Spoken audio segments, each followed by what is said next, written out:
안녕하세요. 포인트 성형외과 박남석 원장입니다. 오늘 보실 사진은요, 하안검에 대한 사진인데요. 요즘 젊은 여성들이 이제 눈 밑 지방 재배치를 많이 하십니다. 저도 많이 하고 있고요.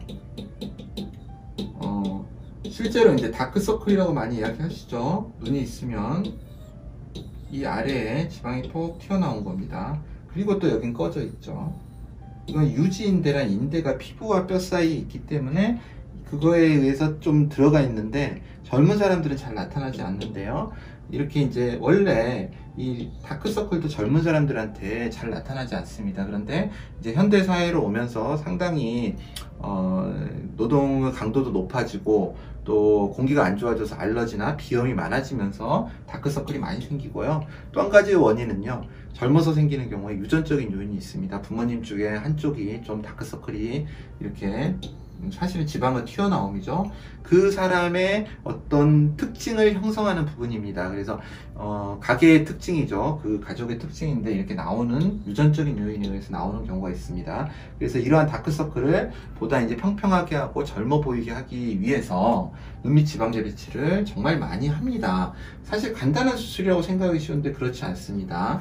이 눈밑 지방 재배치 계열을 보면요, 젊은 분을 여기에 이런 식으로 절개를 할 수 없기 때문에, 이렇게 절개를 할 수 없기 때문에 이 부분을 절개를 하지 않고 눈을 뒤집어서 수술을 하게 됩니다. 눈을 뒤집어서 결막 쪽으로 접근을 해서, 그러니까 이거를 이렇게 뒤집어서요, 결막 쪽으로 접근을 해서 여기까지 타고 들어갑니다. 이렇게 타고 들어가서요, 여기 지방이 있죠. 그래서 그 지방의 일부를 빼고요, 아까 말했던 눈물 고랑 부분 있죠, 여기에 이 지방을 옮겨줍니다. 그래서 재배치라고 합니다.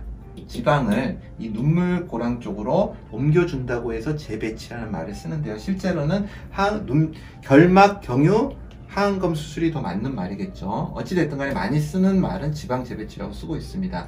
이 재배치의 방법은요, 고정의 방법이라든지 지방을 어떻게 다루느냐에 따라서 다른데요. 환자분들이 이 부분을 잘 헷갈려 하시는 것 같습니다. 그런데 보통 세 가지 방법이 있습니다. 첫째로 함나라는 사람이 했던 걸 응용한 방법인데요. 이 지방을 이쪽 뼈 있죠, 우리가 있으면 이쪽이 뼈가 이렇게 아나골이 이렇게 있습니다. 이 눈을 감싸고 있는 뼈의 골막에 꼬매주는 방법이 있습니다. 당겨서 꼬매주는 방법이 있습니다. 이게 실제로는 이제 효과가 좋을 수도 있는데요, 가장 위험한 게 이 골막에 끌어다가 당기면서 이 지방의 장력, 위에서 당기는 힘, 원래 위치로 돌아가려는 힘을 완벽하게 풀어주지 않으면 이게 당겨 올라오게 됩니다. 그러면 피부에 문제가 생기고 이게 짧아지는 현상이 생길 수 있습니다. 또 이게 올라와 있으면 오히려 열과 불룩해지는 일이 생길 수 있죠. 두 번째 방법은요, 그거를 좀 해소하기 위해서 충분히 박리를 하고 이 지방을 실로 묶어서 밖으로 빼서 이쪽 피부 정도에 잡아주는 겁니다. 한 일주일 후에 그 실을 풀어주고요. 거의 비슷한 수술이라고 할 수 있습니다. 세 번째는 이 지방을 갑니다.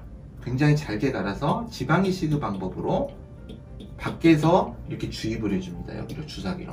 여기는 제거를 하고요. 이 제거된 지방을 주입하는 그런 방법을 씁니다. 저는 개인적으로 세 번째 방법이 가장 안전하다고 생각을 해서 많이 쓰고 있는데요. 또 이거는 한번 갈아서 넣는 거기 때문에 일단 안에서 밖으로 나왔고, 그럼 이물질이죠. 자기 거라고 하더라도 그거를 다시 갈아서 넣기 때문에 생착률에 문제가 있습니다. 약간 흡수될 수 있어서요, 경험적으로 이 정도를 넣었을 때 이 정도 흡수된다라는 거를 좀 인식을 하고 수술을 해야 되기 때문에 이것도 뭐 모든 수술이 까다롭습니다. 그래서 수술적으로 너무 쉽다고 생각을 하시면 안 되고요. 이제 이 환자분을 보겠습니다. 환자분을 보시면 수술을 11월 중순에 했는데요, 가볍게 생각을 하시고 하신 것 같습니다. 그래서 이렇게 이거를 엔트로피온, 그러니까 내반 안검 내반증이라고 합니다. 안검은 눈꺼풀이고요, 내반은 안쪽으로 들어왔다는 겁니다. 나이 드신 분들이 이 수술을 하실 때는 피부를 자르죠. 그래서 피부를 싹둑 자르고 나면 중력에 의해서 이렇게 뒤집힙니다. 그게 외반이죠. 밖으로 뒤집어졌다, 외반증이라고 하는데요. 반대로 내반증이 생겼습니다. 여기에 자세히 보시면 눈을 위로 쳐다봤을 때의 사진인데요. 지금 자세히 보시면은 지금 속눈썹이 다 이렇게 향하고 있습니다. 이게 환자분은 견딜 수 없는 통증으로 다가옵니다. 이게 계속 각막을 긁게 되거든요. 나중에는 시력에도 문제가 생길 수 있고 해서 환자분이 저를 상담을 오셨을 때 여기를 테이핑을 딱 해가지고 이렇게 뒤집어서, 굉장히 현명한 조치입니다. 환자분이 하셨다고 합니다. 그래서 사실은 의사가 해줬어야 되는데 굉장히 현명한 조치입니다. 이 일부 눈썹을 뽑고 이렇게 눌러서 이렇게 뒤집어지게 한 채로 오셨더라고요. 견딜 수가 없었기 때문이겠죠. 그래서 오셨는데 이제 문제는 이 눈썹이 계속 찌르고 있어서 이제 수술하신 병원에 갔더니 다시 12월 초에 수술을 했습니다. 두 번째 수술을 한 거죠. 두 번째 수술 12월 초에 했는데 여전히 똑같았다고 합니다. 원인을 알 수 없었다고 하고요. 세 번째 수술을 일주일 뒤에 12월 중순경에 하셨습니다. 그때는 더 심해졌습니다. 더 내려와 버려가지고 더 이제 속눈썹을 이렇게 하고 있었죠.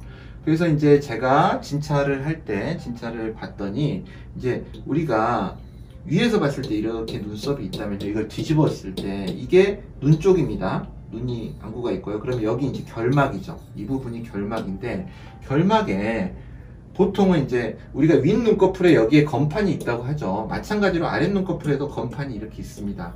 그러면 보통 이 건판에 이 정도 부위로 절개를 해서 들어갑니다. 그 위치는 이제 의사마다 좀 자신만의 좀 노하우가 있고요. 접근하는 방식은 노하우가 있는데 이 위치로 들어가야 되는데 일단 절개선이 이쪽에 가까이 있었습니다. 이 속눈썹이 있는 위치에 너무 가까이 있기 때문에 일단 이게 회복되면서 끌어당기죠. 이게 첫 번째 원인이었고요. 두 번째는 수술을 할 때 여기까지 다 박리를 했습니다. 문제는 아까 처음 말했던 고정의 방식, 지방을 고정해서 이쪽에 골막에 끌어다가 붙이는데 이 부분에 지방에 충분한 박리가 이루어지지 않았습니다. 그러니까 지방이 원래의 자리로 가려는 그 당김을 충분히 배제를 시켜주고 여기다 끌어야 되겠죠. 안 그러면 이게 계속 당겨 올라가니까요. 일반적인 저도 지금 다쳐가지고 상처가 있는데요. 이게 나으면서 단단해집니다. 한 3, 4개월은 단단해지다가 이게 부드러워집니다. 이게 창상의 수축과 이완이라고 할 수 있죠. 창상이 3, 4개월까지는 당겨지는데요. 점점 더 당겨지는 것입니다. 그것 때문에도. 근데 거기다가 이 장력을 충분히 해소를 안 했기 때문에 그냥 끌어내려 버린 겁니다. 이 두 가지 원인이 같이 복합적으로 작용을 해서 환자분은 상상할 수 없는 이런 상태가 됐습니다. 위를 봤을 때 이렇게 된다는 건요. 사실은 좀 말이 안 되는 거죠. 그리고 삼배간이 돼버렸고요. 실제 위치는 저는 이렇게 추정되는데요. 사실 환자분 한쪽 눈만 수술했습니다. 이쪽 눈 사진을 제가 안 올렸는데요. 이쪽 눈은 환자분이 그냥 괜찮으시다고 이쪽이 급하니까 이쪽은 그래도 내반이 그렇게 심하지 않았고요. 괜찮아서 저도 사실은 설마 이쪽에 잘못 걸었을까 그런 부분도 있었습니다. 그리고 여기에 사실은 이제 이렇게 가려졌을 때 보면 절개선이 이 정도 되겠죠. 뒤집어서. 근데 여기에 절개선이 있어서 이것만의 원인이 아닐까 싶어서 이제 여러 가지로 관점에서 보고 수술을 들어갔는데 여기 역시 똑같은 현상이 일어났는데 여기가 정도가 덜한 것 뿐입니다. 그런데 이제 여기를 수술할지는 환자분의 선택이고요. 그냥 보면은. 그래서 수술 후에 4일째 모습입니다. 정상화됐고요. 삼배간이 없죠. 여전히 이쪽은 삼배간이 좀 있습니다. 그거는 여기도 당기고 있다는 소리죠. 좀 더 나을 뿐이지만 삼배간이 없이 원래의 안검열로 왔고요. 가장 중요한 부분은 안검 내반점, 아까 속눈썹이 이렇게 찌르고 있는 게 정상 위치로 이렇게 됐습니다. 그래서 환자분은 이제 수술을 하시자마자 좋아졌다는 거에 좀 놀라셨습니다. 왜냐하면 3번을 수술하셨는데 전부 다 3번 다 이게 좋아지는 과정이 없었거든요. 사실 재수술을 해서 바로 좋아지는 경우도 있지만 기다려야 되는 경우도 있는데 이런 경우는 바로 좋아지지 않으면 사실 수술적으로 그게 해소가 되지 않았다. 그렇게 판단할 수 있는 경우입니다. 어찌됐든 간에 눈 및 지방 재배치를 최근에 너무 많이 하셔서 사실은 좀 문제가 있고 부작용이나 이분은 좀 심한 경우고요. 좀 덜 심한 경우도 꽤 있는 것으로 알고 있고 실제로 상담도 많이 오십니다. 그래서 필요한 경우에 조기에 재수술을 해서 이를 해소할 수 있습니다. 사실 이거는요. 6개월을 기다리면 환자분 눈 손상이 너무너무 심해지고요. 또 그때는 되돌리기가 사실은 더 어려울 수 있습니다. 그래서 적절한 시기에 환자분도 잘 판단을 하셔서 수술을 받으셔서 좋은 결과를 낼 수 있었습니다. 감사합니다. 포인트 성형외과 박남석 원장입니다. 여러분의 좋아요와 구독이 저에게 큰 힘이 됩니다. 좋아요를 꾹 눌러주세요. 감사합니다.